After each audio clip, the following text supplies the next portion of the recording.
Tu passes 8 minutes de chacune de tes journées sous la douche. En tout cas, c'est la moyenne. Cela représente environ 6 mois à l'âge de 60 ans. Toutes ces douches s'accompagnent d'environ 11 bouteilles de gel douche ou 30 savons par an. Tu utilises aussi un volume d'eau qui serait suffisant pour arroser plus de 98 terrains de football. Ne souhaitant pas gaspiller autant de temps et d'argent, tu décides de t'en tenir à l'eau et d'arrêter d'utiliser des produits nettoyants. Tu continueras toutefois à te laver les mains avec un savon de base pour rester en bonne santé. Tu fais des recherches et tu découvres que 80% de toutes ces vilaines bactéries qui provoquent les mauvaises odeurs peuvent être éliminées par de l'eau. Tu n'y crois pas, mais tu ranges ton savon, ton gel douche et ton lait corporel et tu vas te coucher. Le premier jour de l'expérience, tu te réveilles comme d'habitude, tu te brosses les dents, tu t'asperges avec rien d'autre que de l'eau et tu mets un déodorant bio. Tu viens de gagner 7 minutes et tu as utilisé ce temps pour savourer une tasse de café. Tu arrives au bureau et demandes à ton ami Sam de te renifler juste pour être sûr.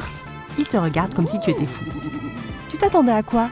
Sam ne remarque pas de différence. Triomphant, tu rentres chez toi et répètes ta douche sans savon le lendemain matin. Tes cheveux commencent à être un peu gras car tu les as lavés il y a 2 jours. Tu décides de leur donner un jour de plus et d'allonger progressivement ces intervalles entre les lavages. Le soir, tu ressens la tentation d'attraper un gel douche. Tu as vraiment envie de prendre une douche froide, mais tu réalises que tu as besoin de températures plus élevées pour combattre ces bactéries. Jour après jour, tu t'habitues à ces douches semblables à un sauna.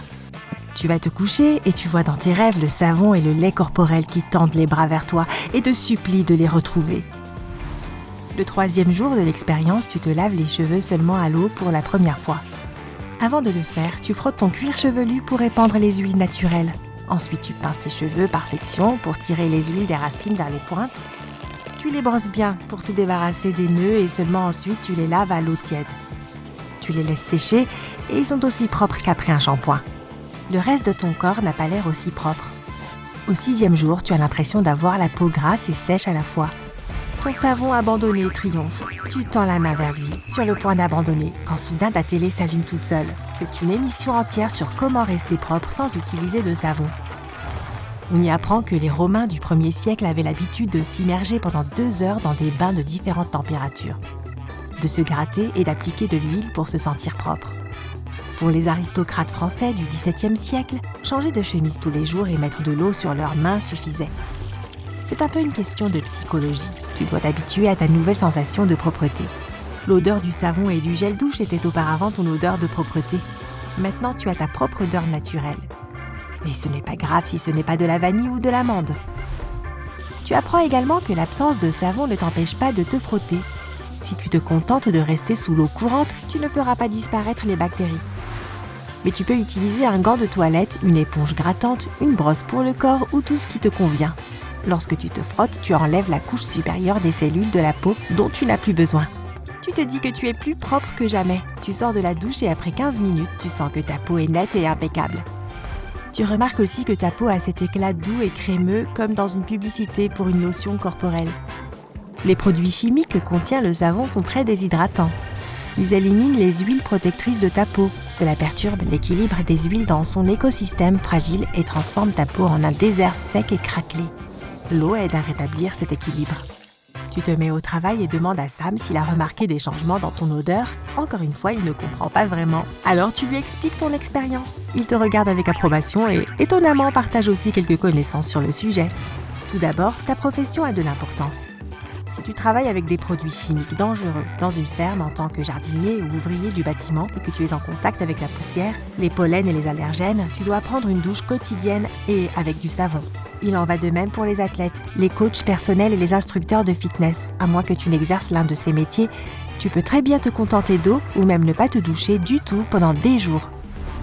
De plus, tu économises beaucoup d'énergie lorsque tu conduis et que tu ne cours pas partout. C'est pourquoi les gens d'autrefois avaient besoin de prendre une douche plus souvent que toi. Deuxièmement, ton code génétique joue aussi un rôle.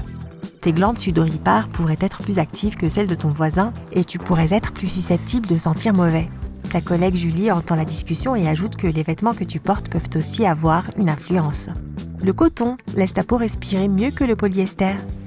Il laisse également s'échapper suffisamment d'humidité pour que tu ne sentes pas mauvais.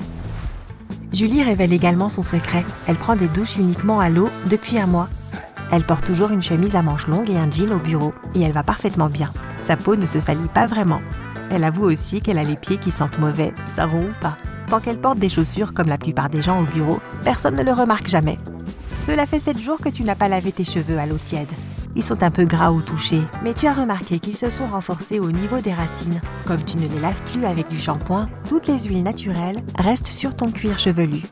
Tu le réentraînes à en produire juste assez pour que tes cheveux ne deviennent pas gras rapidement comme avant. Tu répètes le rituel capillaire avec le massage, le pré-traitement, le brossage et le lavage. Tu poursuis l'expérience et au début de la 3e semaine, tu réalises que tu peux parfaitement vivre sans savon ni shampoing dans la salle de bain. Tu vas au travail, tu vois tes amis et personne ne remarque de différence. Tu apprends à accepter que ton odeur naturelle n'est pas celle des fleurs, mais pas non plus celle des chaussettes sales. Tu réalises aussi que le savon ne désodorise pas, mais dépose une fine couche supérieure de parfum. Il te fait sentir frais et propre à court terme, mais ensuite, il relance le problème qu'il vient de résoudre.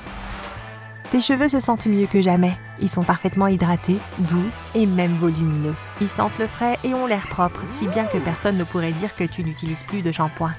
Ils n'ont désormais l'air gras que 7 à 10 jours après le lavage. Ils sèchent aussi plus vite et sont plus faciles à coiffer. Tu économises l'argent qui servait à acheter du shampoing, du savon, des gels douche et du lait corporel. Et surtout, tu as maintenant plus de temps le matin et avant de te coucher.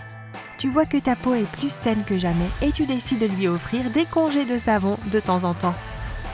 Si tu restais dans ce mode pour toujours, tu pourrais avoir des problèmes avec les 20% de bactéries restantes qui ne peuvent pas être éliminées seulement par l'eau.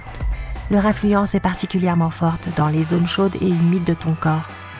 Dans les moments où tu acceptes d'utiliser plus que de l'eau, tu peux essayer l'une des alternatives au savon. Tu peux fabriquer ton propre gommage naturel à partir des ingrédients que tu as dans la cuisine.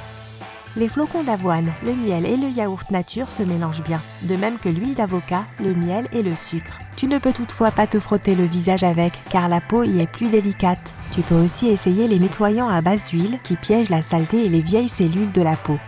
Ils ne perturbent pas l'équilibre des huiles lorsque tu en mets avant de prendre ta douche. La cannelle et les clous de girofle sont tous deux célèbres pour leurs propriétés antibactériennes. Leurs huiles sont donc parfaites pour cela. Le miel est excellent pour garder ton corps en bonne santé et empêcher la croissance des bactéries. Tu peux l'utiliser comme nettoyant naturel à un seul ingrédient. Le vinaigre de cidre est aussi un excellent tonifiant naturel pour la peau. Si tu veux utiliser du savon, choisis les options naturelles. Vérifie s'il contient de la glycérine. C'est un nettoyant d'origine végétale qui conserve toute l'humidité utile dans la barrière protectrice naturelle de ta peau. Le beurre de karité et le beurre de coco sont utilisés dans les savons hypoallergéniques. Les huiles de citron, de rose, de lavande et de bois de cèdre sont souvent ajoutées aux savons parfumés sains. L'huile de noix de coco et l'huile d'amande sont aussi d'excellents hydratants.